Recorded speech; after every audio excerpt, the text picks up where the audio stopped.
In the name of Allah, who is the most merciful and beneficial, myself Farmash Khan, you are watching CGP Genius. Welcome to my YouTube channel. बच्चों इस video के अंदर basic derivative rules जो कि product rule, power rule, quotient rule, chain rule, अब इस video के अंदर हम डिस्कस करेंगे चेन रूल को। ओके ना। अच्छा, तो चेन रूल को डिस्कस करेंगे। चेन रूल के लिए जो फार्मूलाज हैं आपने वो याद रखने हैं। d/dx f कोई फंक्शन है, ठीक है ना। अब ये f क्या है? एक फंक्शन है, एक फंक्शन f है, दूसरा फंक्शन है g(x), ठीक है ना। अब ये एक फंक्शन है, एक फंक्शन के अंदर क्या है? दूसरा फंक्शन है। तो आपने याद रखना है चेन रूल कब अप्लाई करते हैं? जब एक फंक्शन के अंदर दूसरा फंक्शन हो, ठीक है। एक फंक्शन के अंदर फंक्शंस आ रहे हो तो वहां पर हम अप्लाई करते हैं चेन रूल को। क्लियर है ना।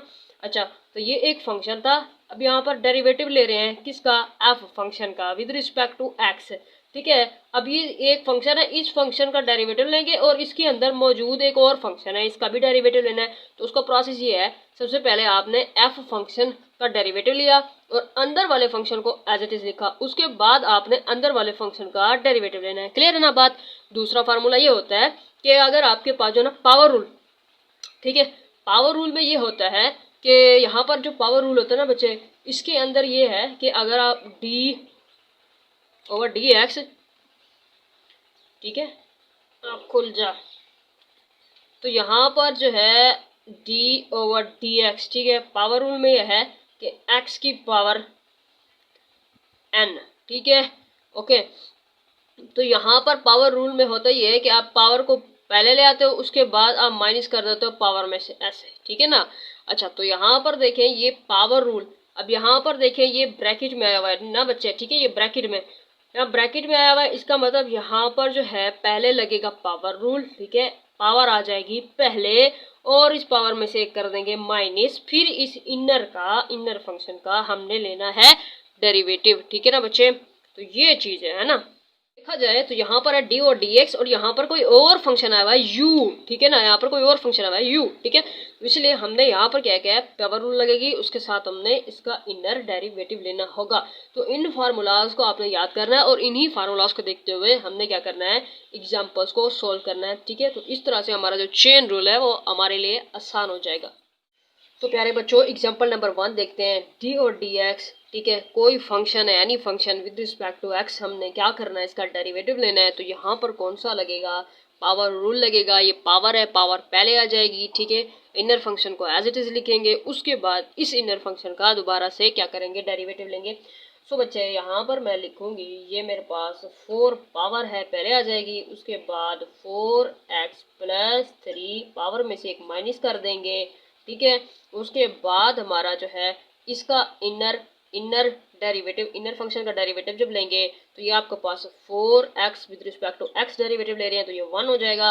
उसके बाद प्लस ये 3 जो है कांस्टेंट है, कांस्टेंट का डेरिवेटिव 0 हो जाएगा, ऐसे। अब ये आपके पास हो जाएगा 4, ठीक है। अब यहाँ पर 4x + 3 और यहाँ पर आ जाएगा 3 और यहाँ पर आ जाएगा 4, ठीक है। अब इसको इसके साथ मल्टीप्लाई करेंगे तो ये हो जाएगा 16, ठीक है, 4x + 3 की पावर 3। तो ये बच्चे आपका हो जाएगा फाइनल आंसर। क्लियर है ना। इसी तरह से प्यारे बच्चों एग्जांपल नंबर 2 को देखते हैं। अब यहाँ पर भी वही प्रोसेस करेंगे। अब यहाँ पर ये 4 है, इसको ले आएंगे पहले, पावर आ जाएगी पहले 7x² + 12 inner function as it is. उसके बाद पावर में से एक माइनस करेंगे, क्या हो जाएगा 3। उसके बाद दोबारा से जब इनर फंक्शन का ये वाला, इसका दोबारा से जब डेरिवेटिव लेंगे ये होगा 7। उसके बाद ये पावर आ जाएगी पहले, उसके बाद पावर में से एक माइनस कर देंगे, ठीक है। उसके बाद +0, ठीक है ना, कांस्टेंट का डेरिवेटिव 0।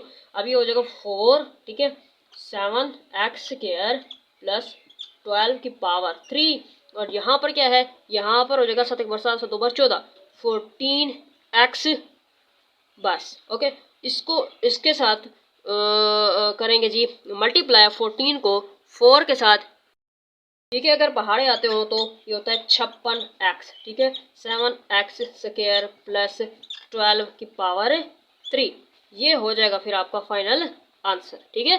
तो यानी कि हमने इसको डेरिवेटिव जो है इसका डेरिवेशन की है क्या लगा के, चेन रूल लगा के। मोर एग्जांपल्स देखते हैं, मोर हमारे चेन रूल के मतलब कंसेप्ट जो है क्लियर होंगे। तो मेरे प्यारे बच्चों, अब ये है एग्जांपल नंबर 3। अब यहाँ पर इसका डेरिवेशन डेरिवेटिव इसका करते हैं, ठीक है ना। कौन सा डेरिवेटिव, कौन सा रूल लगा रहे हैं हम, पावर रूल लगा रहे हैं। कौन सा लगाएंगे, चेन रूल लगेगा भाई, चेन रूल लगेगा, ठीक है ना। ये एक फंक्शन है, इसके अंदर दोबारा एक और फंक्शन है, ठीक है ना। अच्छा, तो ये जो फंक्शन है इसका डेरिवेटिव लेंगे तो क्या होगा, साइन का डेरिवेटिव होता है कॉस।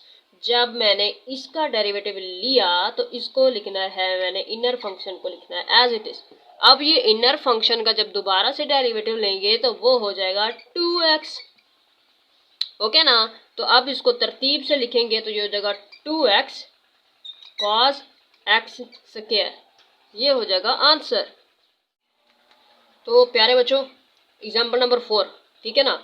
अब इसको देखें तो यहाँ पर पावर को ले आएंगे पहले 3, उसके बाद एज इट इज लिखेंगे एल एन एक्स को पावर में से एक माइनस करेंगे तो क्या हो जाएगा 2।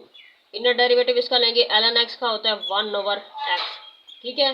तो अब इसको लिखेंगे कि ये बन जाएगा हमारा 3, ठीक है ना, एल एन एक्स के स्क्वायर, ठीक है ना, नीचे आ जाएगा x, ये हो जाएगा फाइनल आंसर, ठीक है।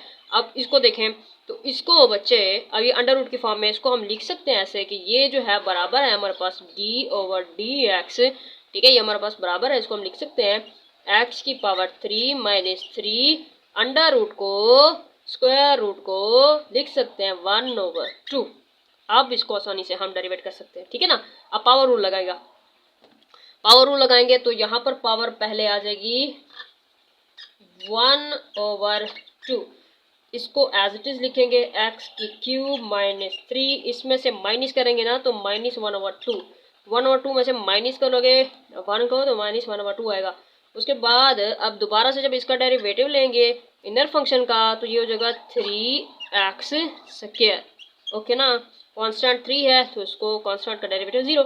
अब दोबारा देखें तो ये हो जाएगा हमारे पास,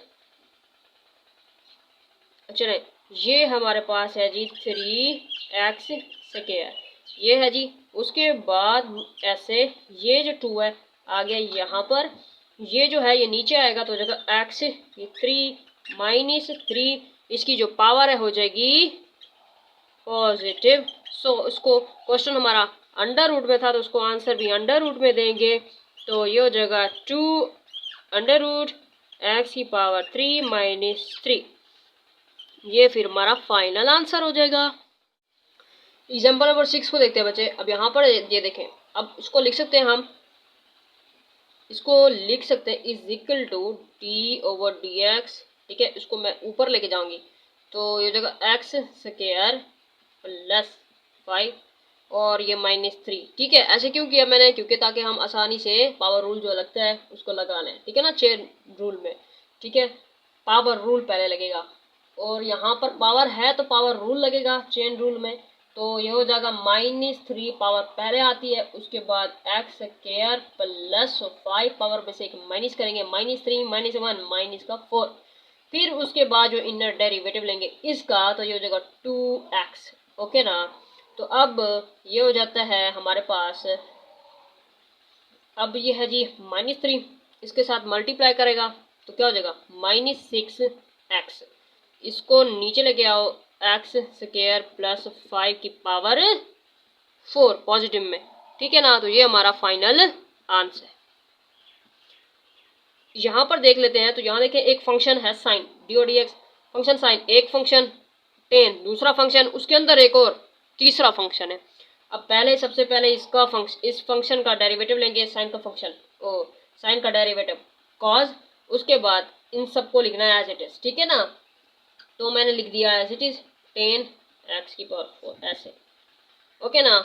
उसके बाद अब मैंने दोबारा से 10 का जो है डेरिवेटिव लेना होगा सीकेंड स्क्वायर, ओके।